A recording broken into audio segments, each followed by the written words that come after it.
अपना last session है और पूरे साइंस 2 को हमने कवर करने की कोशिश की। ऐसे प्रश्नों को देखा, क्वेश्चन 2A में क्या आएंगे, क्वेश्चन 2B में क्या आएगा, फिर क्वेश्चन जो एमसीक्यूज वाले थे 1A में क्या आएगा, और आज लास्ट हम लोग पढ़ेंगे कि क्वेश्चन नंबर 4 में, जो कि 5 मार्क्स का होता है, चैप्टर नंबर 1 से 5 में किस तरह के सवाल पूछे जाएंगे। तो हम उस बारे में बात करते हैं। मैं स्क्रीन शेयर कर रहा हूँ आप लोग के लिए।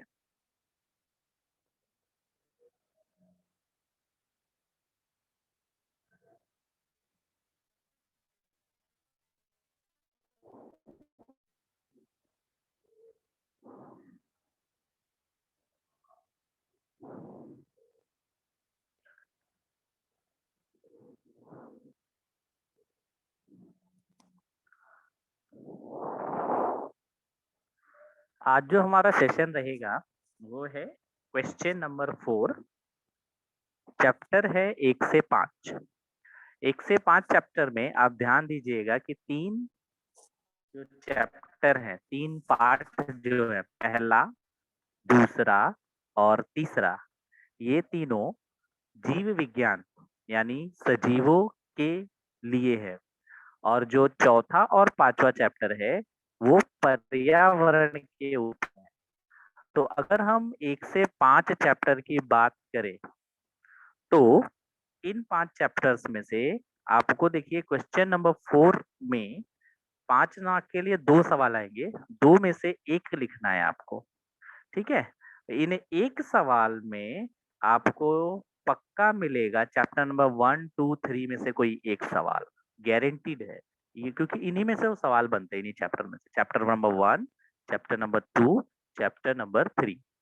और जो एक सवाल होता है उसके लिए 2 चैप्टर जो पर्यावरण वाले हैं, या जो 6 से लेके 10 चैप्टर है, तो इसमें 6, 7, 8 में से 5 अंक वाले सवाल नहीं पूछेगा। बचा कौन सा, 9वां और 10वां।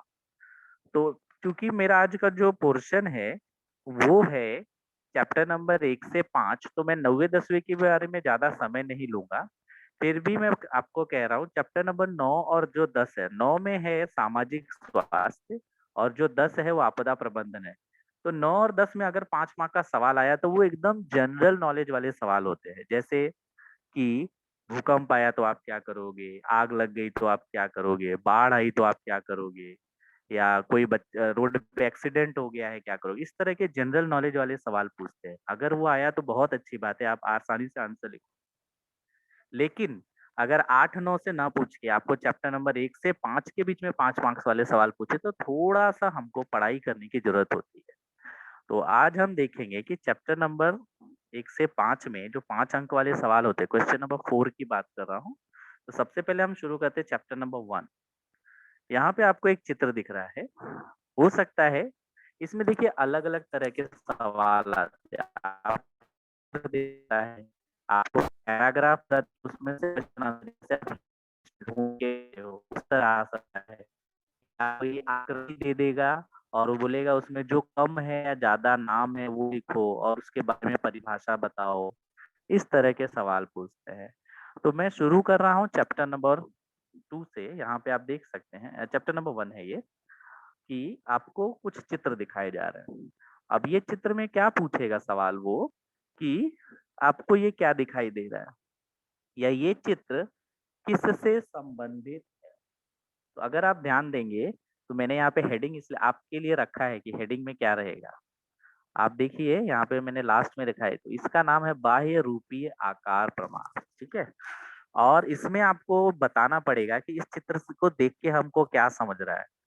तो अगर हम डार्विन की मदद लें तो इस चित्र के माध्यम से हमको ये समझ रहा है कि भले सजीव अलग अलग हो, आप देखो यहाँ पे एक कुत्ता है, एक भेड़ है और एक भेड़िया या लोमड़ी है। ठीक है, इन तीनों का अगर आप चेहरा देखो तो तीनों जानवरों का चेहरा लगभग समान है। 2 कान, आगे मुंह निकला हुआ, जानवरों जैसी आकृतियां है। और दूसरे चित्र में आप देखो तो फल है, अलग अलग प्रकार के फल दिखाई दे रहे हैं। तो इससे हमको क्या समझा, सबसे पहले तो हमको ये बताना है कि ये है क्या। ये है प्रमाण। प्रमाण का नाम लिखना पड़ेगा 1 मार्क्स के लिए। बाह्य रूपी प्रमाण की बात करें, 1 मार्क्स हो गया।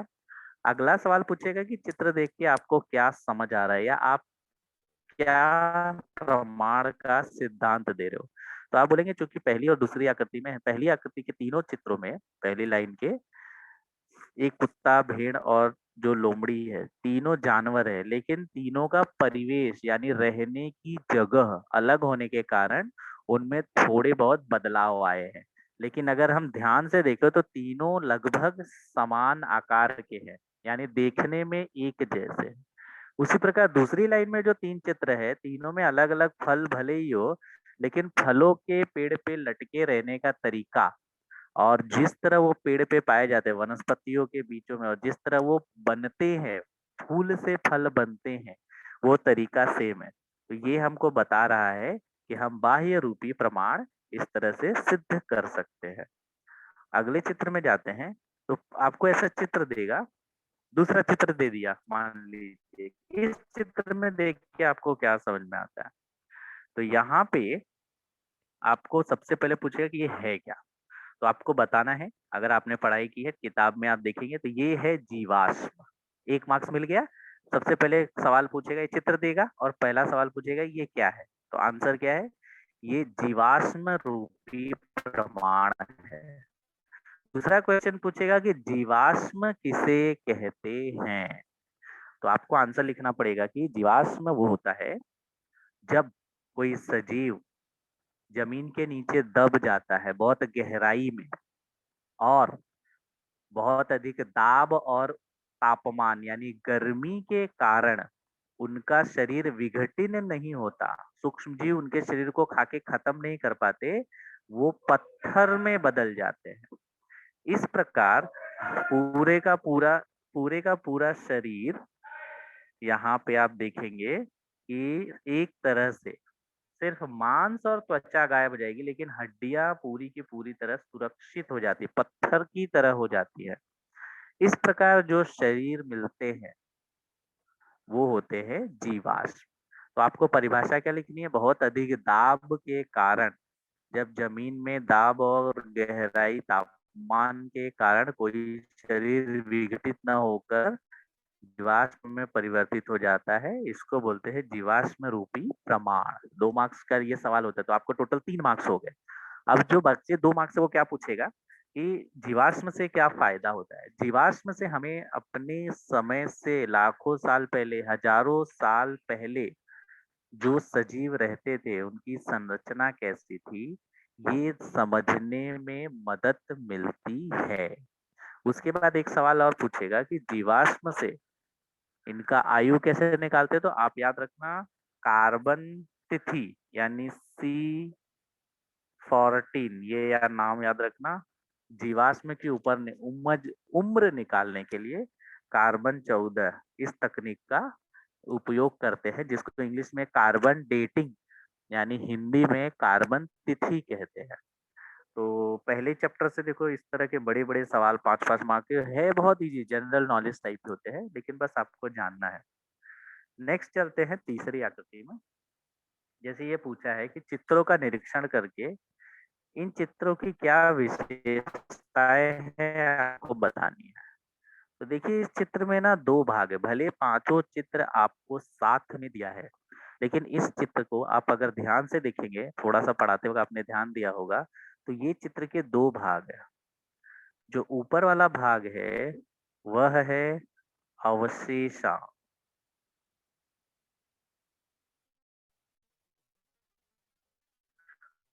ठीक है, अवशेषांक। और जो नीचे वाला भाग है वह है संयोजी कड़ी। तो ऊपर वाले भाग में 2 चित्र है, आपको एक जगह दिख रहा है कान, ये है कान, और ये है आंत्रपुक्ष, जिसको हम बोलते हैं अपेंडिक्स। ठीक है, अपेंडिक्स आपने ज्यादा सुना है इंग्लिश में, आंत्रपुक्ष बहुत कम, क्योंकि आजकल के लोग आंत्रपुक्ष हिंदी में बोलते नहीं, इसको इंग्लिश में अपेंडिक्स ही बोलते हैं सब। तो सबसे पहले आपको बताना पड़ेगा कि ये चित्र से हमको क्या जानकारी मिल रही है। तो पहले 2 चित्रों में आपको अवशेषांक के बारे में जानकारी मिल रही है, और बाकी 3 चित्रों से आपको संयोजी कड़ी के बारे में जानकारी मिल रही है। ये हुआ 1 मार्क्स। दूसरा सवाल पूछेगा कि भाई अवशेषांक क्या होता है? इसकी परिभाषा लिखनी पड़ेगी। ये हो गया 1 मार्क्स के लिए। अवशेषांक क्या होता है? ऐसे अंग जो भूतकाल में हमको बहुत उपयोगी थे, लेकिन हमारे शरीर में बदलाव होने के कारण धीरे-धीरे ये हमारे शरीर में नष्ट हो गए और अब इनके अवशेष बचे हैं। इनको ही अवशेषांक कहते हैं। और उदाहरण के लिए आप लिख सकते हो कान और अपेंडिक्स। इसके बाद जो नीचे वाला है 3 मार्क्स हो चुके हैं अपने। पहला सवाल था ये चित्र क्या बता रहा है? तो आंसर है पहले 2 चित्र अवशेषांक बता रहे हैं, बाकी 3 चित्र संयोजी कड़ी के बारे में जानकारी दे रहे हैं। दूसरा सवाल था कि भाई ये अवशेषांग क्या होते हैं? तो मैंने बताया ऐसे अंग जो पहले काम आते थे अब धीरे-धीरे हमारे शरीर में नष्ट हो गए, अब उनका कोई ज़रूरत नहीं है, उनको अवशेषांग बोलते हैं। अब नेक्स्ट तीसरा सवाल है संयोजी कड़ी। तो इसमें क्वेश्चन आएगा कि संयोजी कड़ी क्या होती है? ऐसे सजीव जो आज जिंदा हैं और 2 और सजीवों के मध्य में उन दोनों के बीच की कड़ी है, ऐसे जानवरों को, ऐसे वनस्पतियों को, ऐसे जीवों को संयोजी कड़ी कहा जाता है।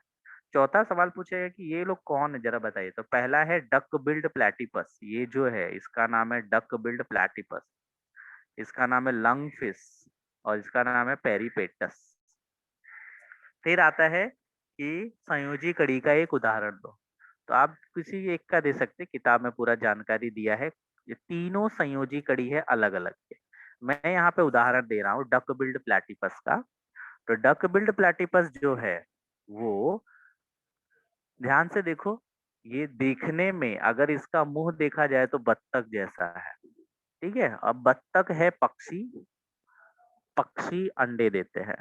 लेकिन डक बिल्ड पेरिपेटस अंडे देने के बाद जो उनमें से बच्चे निकलते हैं उनको अपना दूध पिलाता है और इसकी मुंह देखा जाए तो बत्तख जैसी है। यानी ये बत्तख और सरीसृप अंडे कौन देते थे? जो रेंग के चलते जैसे सांप, घड़ियाल, उनके बीच की कड़ी है।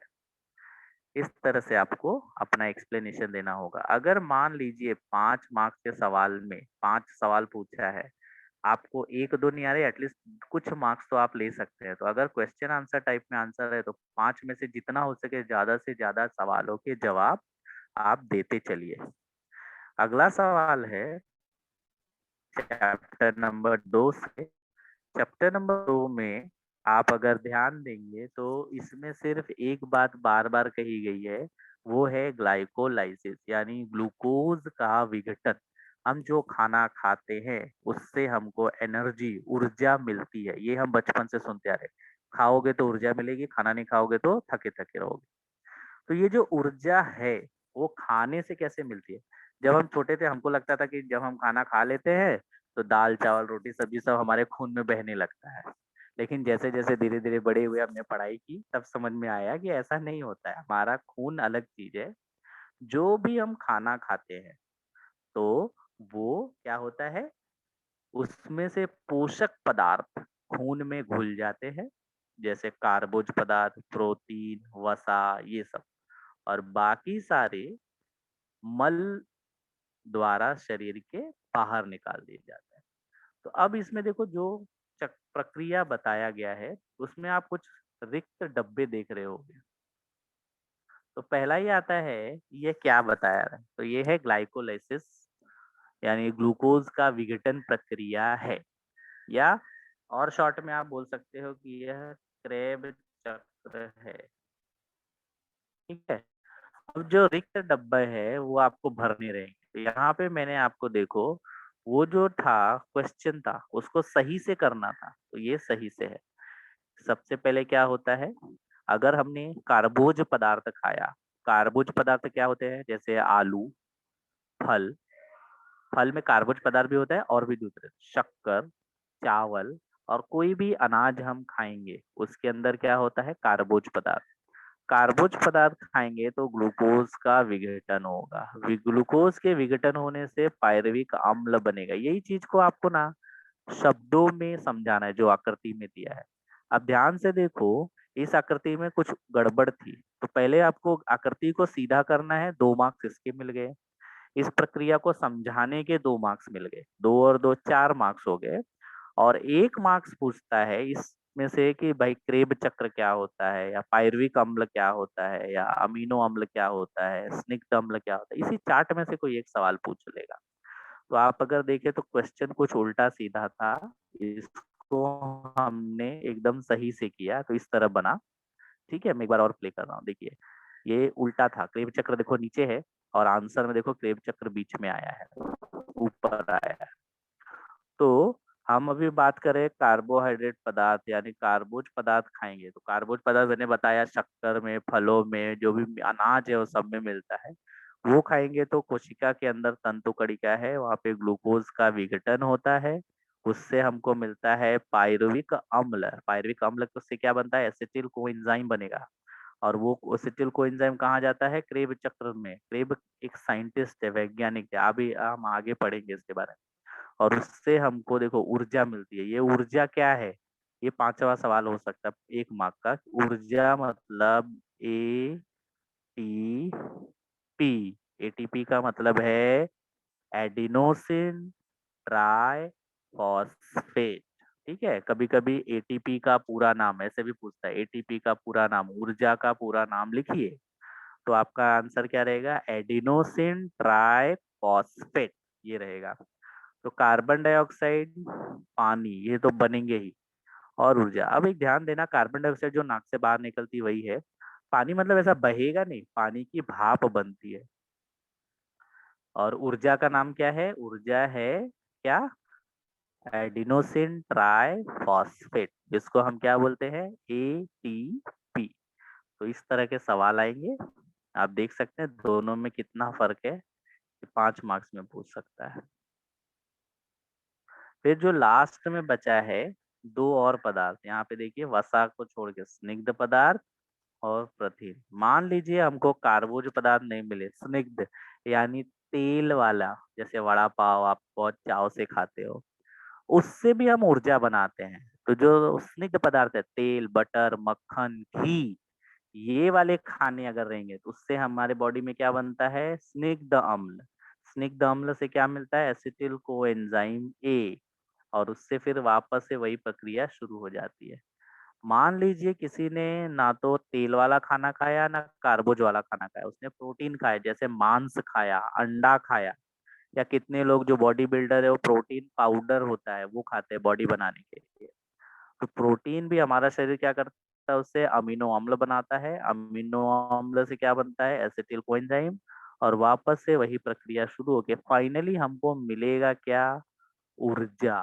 यही ऊर्जा चाहिए, आप जो खाओगे उससे इस तरह से ऊर्जा मिलती है। नेक्स्ट है उसी में कि आपको फिर से आकृति दे देगा और पूछेगा, इसके 2 सवाल आते हैं कि क्रेब चक्र समझाइए, 5 मार्क का सीधा। कभी कभी आकृति दे देगा, अगर आपको बोला है क्रेब चक्र समझाइए या पायरुविक अम्ल चक्र समझाइए, तो आपको ये आकृति बनानी रहेगी। अगर ये आकृति दी है तब इसके ऊपर से सवाल पूछेगा। तो हम दोनों बातें इसमें डिस्कस करते हैं। पहले आप समझिए कि ये क्रेब चक्र होता कहाँ है। क्रेब चक्र होता है तंतु कणिका में। आप समझिए कि तंतु कणिका क्या होती है, जो हमारे शरीर की कोशिका है, उस कोशिका के अंदर एक अंग है, कोशिका के अंदर, वो रहा शरीर के अंदर नहीं। हमारा शरीर अरबों कोशिकाओं से बना है, उस कोशिका के अंदर तंतु कणिका है। तंतु कणिका के अंदर जब कार्बोज पदार्थ, वसा वाले पदार्थ, स्निग्ध पदार्थ और प्रोटीन वाले पदार्थ जब जाते हैं, तब वो उनका उपयोग करके ग्लूकोज का विघटन नामक प्रक्रिया चलाता है, जिसको क्रेब चक्र भी बोलते हैं।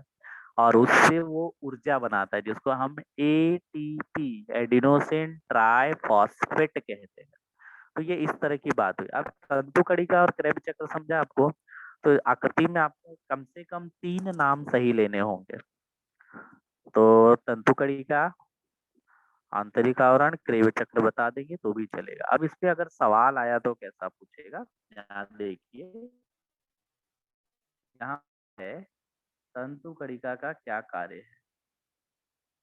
तंतुकड़िका का कार्य क्या है? तंतुकड़िका हमारे शरीर का पावर हाउस है। जैसे कि आपके घर में लाइट आती है, तो लाइट कहीं दूर एक पावर हाउस बना रहता है, पहले जहां से बनती है वहां से आके उसमें जमा होती है, जहाँ पे ट्रांसफार्मर होता है। और ये ट्रांसफार्मर फिर छोटी छोटी भाग में बट के लाइट को सबके घर में पहुंचाता है। उसी प्रकार तंतुकड़िका हमारे शरीर का पावर हाउस बोलते हैं, यानी तंतुकड़िका के अंदर ऊर्जा बनती है। और ये ऊर्जा क्या होती है? तंतुकड़िका बना के एटीपी के रूप में, एडिनोसिन ट्राइफॉस्फेट के रूप में पूरे शरीर को बांट देती है।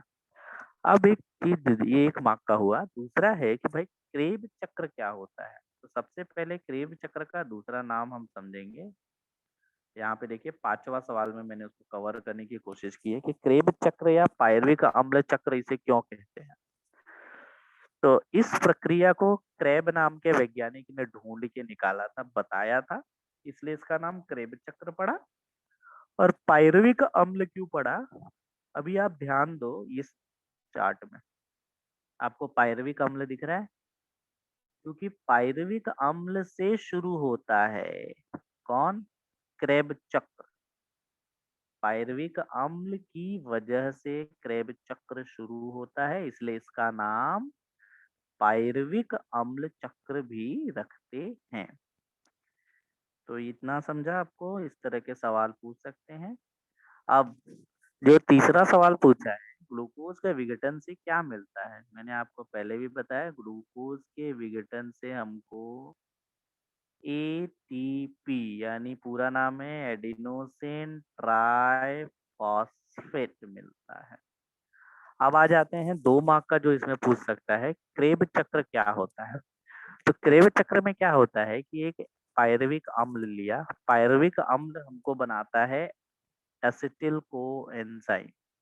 ये 4 कार्बन की श्रृंखला वाला एक पदार्थ होता है, और उसकी वजह से NADH2 बनता है।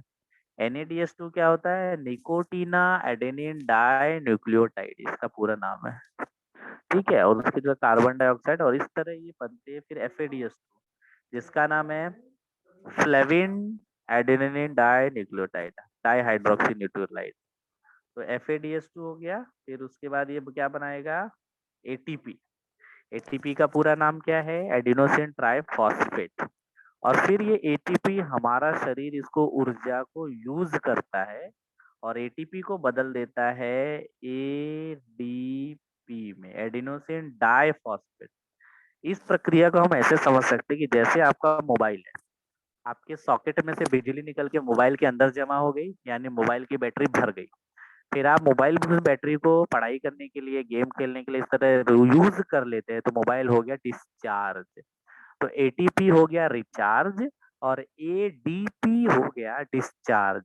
तो अब डिस्चार्ज हो गया, यानी आपको वापस भूख लग गई। भूख लग गई मतलब आप खाना खाओगे, शरीर वापस से वही कार्य करेगा, और ये निरंतर चलता है, हमेशा चलता रहता है, इसलिए इसको चक्र बोलते हैं। ये कभी रुकेगा नहीं, चक्र है जो चलता रहेगा। तो ये चैप्टर नंबर 2 से था। चैप्टर नंबर 2 में एक और सवाल पूछता है, समसूत्री और अर्धसूत्री विभाजन। समसूत्री विभाजन, अर्धसूत्री विभाजन। सबसे पहले ध्यान देंगे, समसूत्री विभाजन शरीर की कोशिका में होगा, इसलिए इसको बोलते हैं कायिक कोशिका। कायिक यानी शरीर, बॉडी। हमारा शरीर में कहीं चोट लग गई, खरोच आ गई, स्किन निकल जाता है, तो वो ठीक हो जाता है। घाव लग गया, भर जाता है। वो भरता क्यों है? क्योंकि कोशिका अपने आप को बार बार बांट के, विभाजित करके उस जगह को भर देती है। तो जो समसूत्री विभाजन होगा वो है कायिक कोशिका, शरीर में होता है। इसके अलावा अर्धसूत्री विभाजन जो है वो कायिक कोशिका में नहीं होता, वो शरीर की कोशिका में, तो वो जनन अंग की कोशिका में होता है। यानी जब नया सजीव माँ के गर्भ में बन रहा होता है, तब अर्धसूत्री विभाजन होता है। और अगर किसी को चोट लगी है, घाव लगा है, तब समसूत्री विभाजन होता है। इस तरह से 2 प्रकार है। तो यहाँ पे आपको आकृतियां दी है, इस तरह से आपको आकृति देगा, 4 आकृति, और चारों के बारे में बोलेगा एक्सप्लेन करो 5 मार्क के लिए। और ये कौन सी प्रक्रिया है, ये 1 मार्क के लिए पूछेगा। यानी 4 मार्क का 4 आकृति और 1 मार्क का पूछेगा कि ये प्रक्रिया कौन सी है, समसूत्री है कि अर्धसूत्री। तो ध्यान दो, आप फर्क कैसे पहचानोगे? अगर यही आकृति 2 बार दिया होता, हर एक आकृति डबल डबल होती, तो हो जाता अर्धसूत्री। क्योंकि 4 ही आकृति दी है तो ये है समसूत्री। क्योंकि अर्धसूत्री 2 सोपान में होता है, 2 पार्ट में होता है, 2 भाग में होता है अर्धसूत्री। और समसूत्री सिर्फ एक ही भाग में 4 प्रकार में हो जाता है। तो हर एक अवस्था देखेंगे, आप यहाँ देख सकते हैं।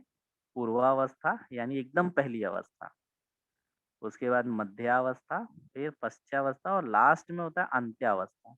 तो पूर्वावस्था में आप देख सकते हैं क्या हो सकता है। पूर्वावस्था में क्या होता है कि जो गुणसूत्र हैं इस तरह के अंदर, वो इस तरह उलझे हुए रहते हैं, वो सुलझ के ऐसी आकृति बनाते हैं एक्स जैसी। पूर्वावस्था में यही होता है। अब मैं पढ़ने जा रहा हूँ, आप देख लीजिए। केंद्र का विभाजन में बहुत नाजुक धागु जैसे गुणसूत्रों का वलीभवन, वलीभवन मतलब जो उलझे थे, गुच्छा बना था, वो सीधा होने की कोशिश करता है। और तारक केंद्र, तारक केंद्र मतलब यहाँ पे आप देखो स्टार जैसा दिख रहा है, ये इसी को बोलते हैं तारक केंद्र, वो बनना शुरू हो जाता है। इस तरह से केंद्र का आवरण, केंद्र का आवरण मतलब ये जो आउटलाइन दिख रहा है ना, ये इसका बॉर्डर, वो खत्म हो जाता है। तो इस तरह से पूर्वावस्था, फिर मध्यावस्था में जो आकृति में आप देख रहे हैं, मध्यावस्था में केंद्र का आवरण पूरा हट जाए, वो बॉर्डर पूरा खत्म हो जाता है, गुणसूत्र अलग अलग हो जाते हैं। आप देख लीजिए यहाँ पे गुणसूत्र के और एक्स के रूप में है, एक्स और के जैसे हो गए हैं, है कि नहीं? अलग अलग, जो गुलझा उलझा था वो अलग अलग हो गया। मध्यावस्था में दिख रहा है अलग अलग हो गए, और जो केंद्रक है एक ऊपर आ गया और एक नीचे आ गया। फिर है पश्चावस्था। पश्चावस्था में क्या होता है, जो एक्स था वो बीच में से टूटेगा, तो ये ऊपर चले जाएगा और ये नीचे, ये ऊपर जाके खींचते हैं और ये नीचे। इस तरह से पश्चावस्था होता है। और अंत में अंत्यावस्था में क्या होता है, ऊपर ये वापस जो सुलझ गए थे धागे, वो वापस से वो अपने वास्तविक आकार में आते हैं, उलझ जाते हैं। जो एक्स आकार है वो खत्म हो जाता है, और केंद्रक द्रव, आप देखिए ध्यान से, ये अंदर जाने लगा है। इस तरह, इस तरह से 2 भाग में बन के एक का 2 सजीव बन जाता है और दोनों नई कोशिकाएं हैं। तो इस तरह से हम अर्धसूत्री और समसूत्री विभाजन, यहाँ पे हमने समसूत्री पूछा, अर्धसूत्री जल्दी सवाल नहीं पूछता है। आपको समसूत्री का चांसेस ज्यादा है, क्योंकि वो छोटा, अर्धसूत्री 2 सोपान में होता है, तो उसके दो, 1 सोपान के 4 यानी 2 सोपान के 8 भाग होते हैं। वो थोड़ा लेंदी सवाल है। तो आप समसूत्री के लिए तैयार रहिएगा। आकृति अगर नहीं दी है तो आपको बनानी पड़ेगी, अगर दी है तो उसको एक्सप्लेन करना पड़ेगा। अगला आता है, देखिए ये जो पुष्प वाला भाग है वो कट गया है, सिलेबस से निकल गया है। फिर भी मुझे लगा कि इसके बारे में तो आपको बता देता हूँ थोड़ा सा जल्दी में। फूल के आंतरिक भाग पूछा था, बहुत बहुत ही फेवरेट सवाल था एग्जामिनर का, कोई भी एग्जामिनर ये सवाल जरूर देता था। तो इसमें क्या पूछता था कि भाई ये फूल है, फूल के आंतरिक भाग कौन कौन से हैं? तो आपको देखो इसमें मैंने आकृति में ही नाम लिखवा दिया, एग्जाम में आपको नाम नहीं आएंगे। तो फूल के भाग क्या है, जायांग, पुमंग, दलपुंज, अंडाशय, ये सब उसके भाग है। फिर सबका काम पूछता था, जायांग का क्या काम है, पुमंग का क्या काम है, पुष्पाधार का क्या काम। इस तरह से 5 सवाल पूछ के आपको 5 नंबर देते थे। लेकिन फिलहाल ये वाला सिलेबस में से आउट हो गया है, फिर भी आप जानकारी के लिए पढ़ सकते हैं। अब आता है जो तीसरे पार्ट से, बहुत ही इम्पोर्टेंट सवाल है कि मानव प्रजनन संस्थान। अब मानव में 2 है, एक है स्त्री और एक है पुरुष। इनके प्रजनन संस्थानों के बारे में जानकारी दें। तो ध्यान दीजिए, बोर्ड में ना आपको ये नाम जो है ना वो नहीं दिए रहेंगे, आपको सिर्फ आकृति दी रहेगी और ABCD करके पूछा रहेगा। बोलेगा ए क्या है, उसके कार्य बताओ। ऐसे 5 सवाल पूछेंगे, ए क्या है कार्य बताओ, बी क्या है कार्य बताओ, सी क्या है कार्य बताओ, डी क्या है।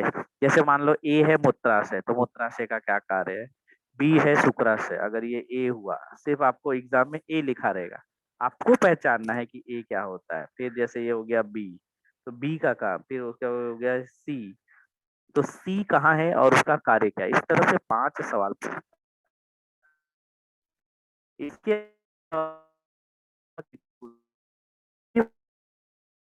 बारे में बताइए।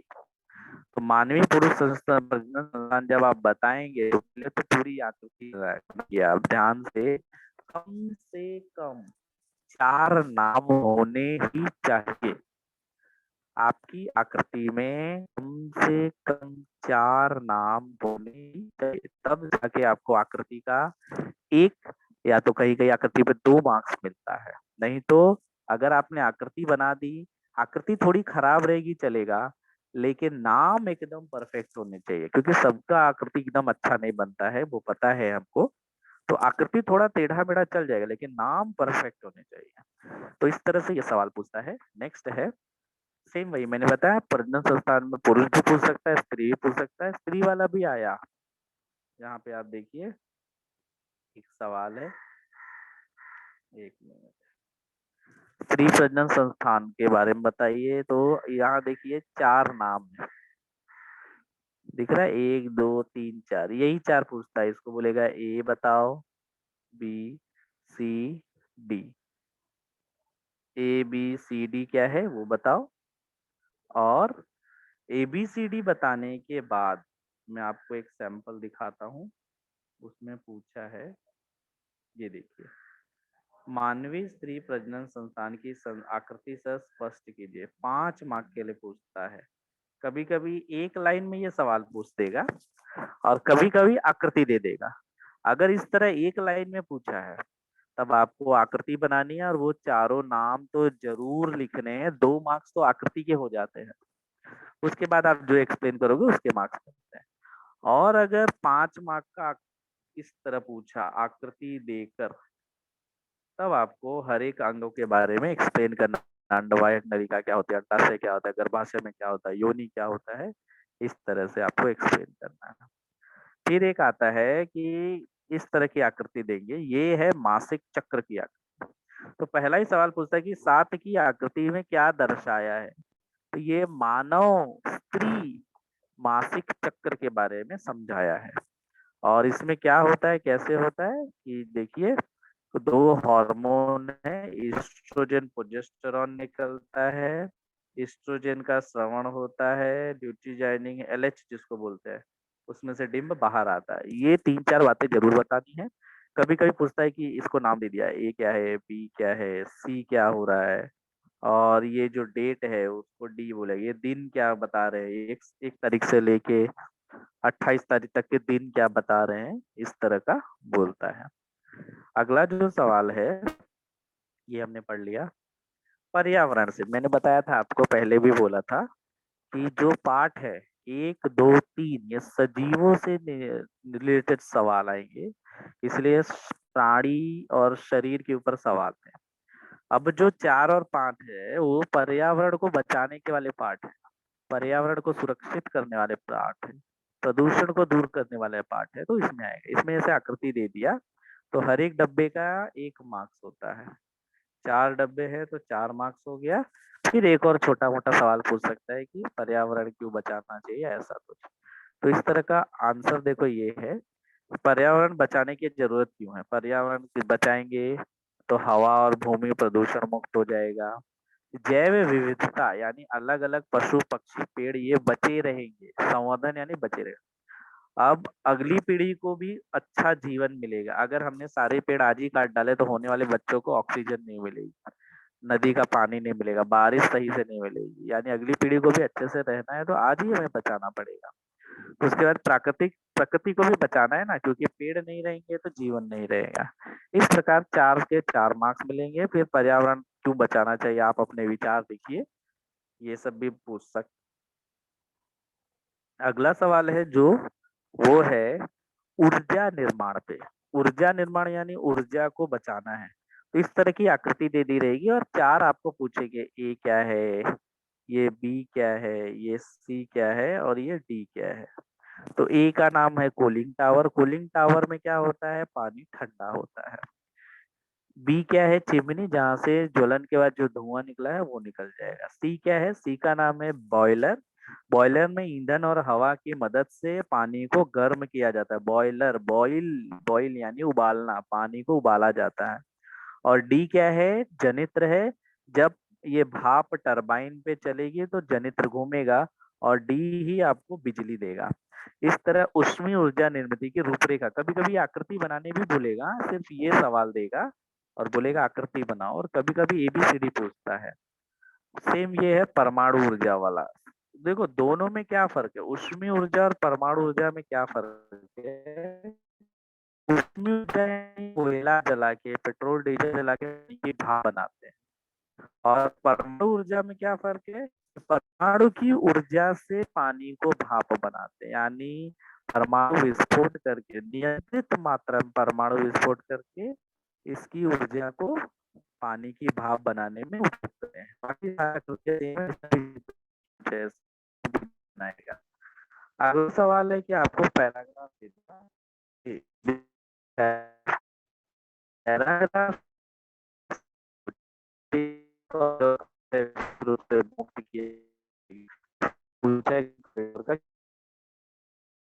ग्रीन कॉरिडोर मतलब ऐसा सड़क, जब कोई इंसान अपना शरीर का अंग डोनेट करता है तो वो शरीर से निकलने के बाद खराब होना शुरू होता है, तो जल्द से जल्द वो अंग खराब होने के पहले जिसको चाहिए उसके बॉडी में पहुंच जाए, इसके लिए जल्दी करनी पड़ेगी। तो ऐसा रोड जिस पे ट्रैफिक ना हो, फटाक से एम्बुलेंस आए और तुरंत लेके चली जाए, ऐसे रोड को क्या बोलते हैं? Green corridor. फिर ये पैराग्राफ पढ़ के हमको ब्रेन डेड है, देखो ब्रेन डेड यानी उसका दिमाग काम करना बंद कर दिया है। उसने क्या किया, 2 किडनी लीवर को डोनेट कर दिया। ठीक है, तो डोनेट करने के लिए क्या किया गया, उसने क्या क्या डोनेट किया, ये पूछा है सवाल। इस तरह के पैराग्राफ में से चुन के फिर महिला द्वारा क्या क्या, कितने, एक औरत मर गई लेकिन उसने 4 लोगों को जिंदगी दी है। फिर 18 किलोमीटर की दूरी 16 मिनट में कैसे तय किया, ट्रैफिक हटा दिया। इस अंग दान करने का निर्णय कौन ले सकता है, जिसका अंग है वो या उसके परिवार वाले ये डिसीजन ले सकते हैं। ये सारे सवाल आपको पैराग्राफ में से पढ़ के लिखना है। तो इसके लिए तो आपको पहले से तैयारी नहीं करनी, बस आपको ध्यान से पैराग्राफ पढ़ना है। जैसे आप हिंदी इंग्लिश मराठी में ढूंढ के लिखते हैं, वैसे इसमें भी आप ढूंढ के लिख सकते हैं। इस तरह के सवाल तो बहुत आसान होते हैं साइंस में। फिर ये है, वापस एक पैराग्राफ आ गया और उसके ऊपर के सवाल है। अगला है, यहाँ पे देखिए एक आकृति दे दी, उससे 5 सवाल पूछा है। लास्ट सवाल वाला दिख रहा है 2 मार्क्स का, ये भी बहुत ही इंपॉर्टेंट सवाल है। मेरे ख्याल से इस बार इसका चांस हो सकता है, तो आप लोग को किताब में जरूर है। किस प्रकार के विद्युत निर्मिति को दिखाया गया, तो इसका नाम है जल विद्युत। पानी से बांध बनाया, मतलब पानी से जल विद्युत बोले। कौन सी समस्या उत्पन्न होती है भाई, यही समस्या कि जहाँ बांध बनाएंगे वो गांव खाली करना पड़ता है, आसपास के गांव डूब जाते हैं। और पहाड़ चाहिए, बिना पहाड़ के बांध नहीं बन पाएगा। अच्छा, तो इस बिजली जो बनेगी उसकी क्या लाभ है, पहली बात तो बिजली सस्ती बनेगी, लगातार बनेगी, और पानी का नुकसान नहीं होता। बचा हुआ पानी दिख रहा है यहाँ से खेत में चले जाता है, तो लॉस कुछ भी होता, कुछ भी जलाना नहीं है, और प्रदूषण तो होता ही नहीं है, ये इसका फायदा है। अब विद्युत निर्मिति के लिए ऊर्जा रूपांतरण को दर्शाने वाली आकृति बनाई है। ये क्या बोला मालूम है आपको, किताब में मिलेगा, इस तरह की आकृति बनाने को कह रहा है आपको, ऊर्जा निर्माण वाले। ऐसा ऐसा आकृति आपको बनाना पड़ेगा, जो कि आपको किताब में मिल जाएगा।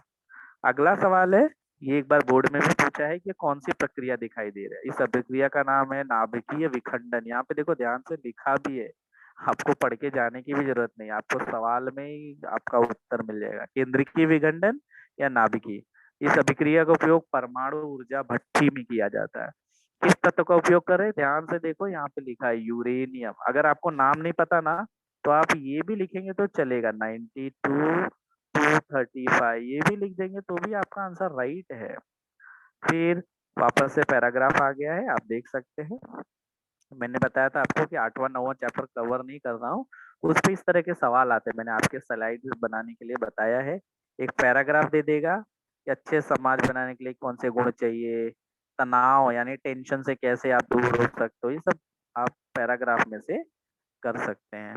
तो ये था आज का सेशन, जो क्वेश्चन नंबर 4 5 मार्क के लिए है। इम्पोर्टेंट कौन कौन सा है, एक ये वाला सवाल बहुत इंपॉर्टेंट है, एक ये बांध वाला, और इस तरह के जो सवाल पूछे जाते हैं, एक ये वाला सवाल बहुत जरूरी है, स्त्री प्रजनन संस्थान। और वापस मैं कह रहा हूँ, ये जीवाश्म का जो फोटो दिखाते हैं, तंतु कड़ी का, इनमें से आपको जरूर एक मिल जाएगा। तो आप अपनी तैयारी इस प्रकार से कीजिएगा। अभी आपको कोई भी स्लाइड से रिलेटेड अगर जानकारी है या डाउट है तो आप मुझे बताइए।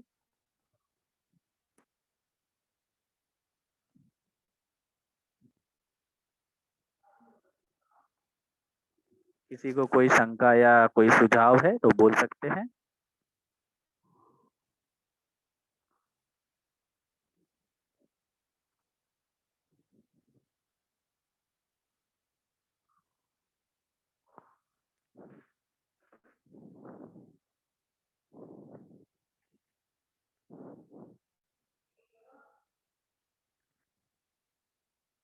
हेलो।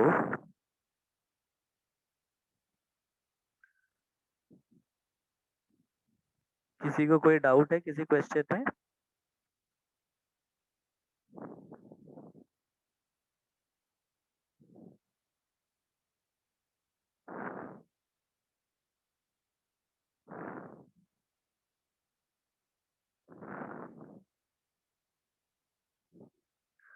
तो मैं समझता हूँ आप लोग को, आशा करता हूँ मेरे सारे सेशन आपको समझ में आए रहेंगे। फिर भी अगर वीडियो खत्म होने के बाद, लेक्चर खत्म होने के बाद आपको कोई डाउट है तो आप अपने सर से उस विषय में बातचीत कर सकते हैं, या अन्यथा हम देखेंगे कि आगे आपकी किस प्रकार सहायता कर सकते हैं। आज का सेशन यहीं पे समाप्त होता है।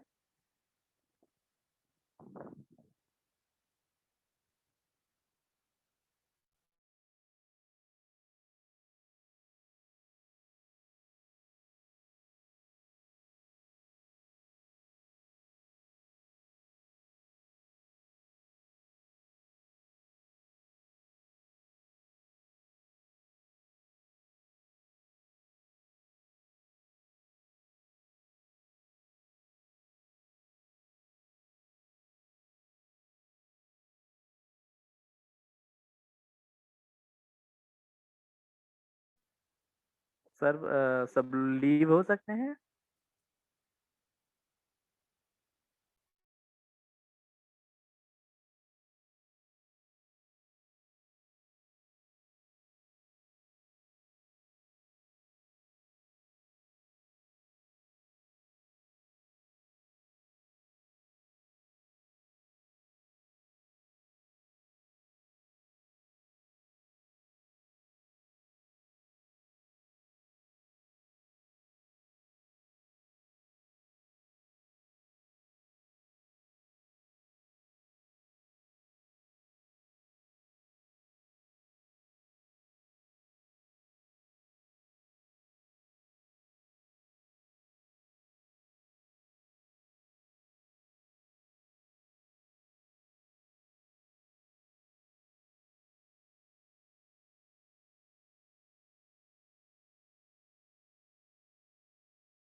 रवि सर।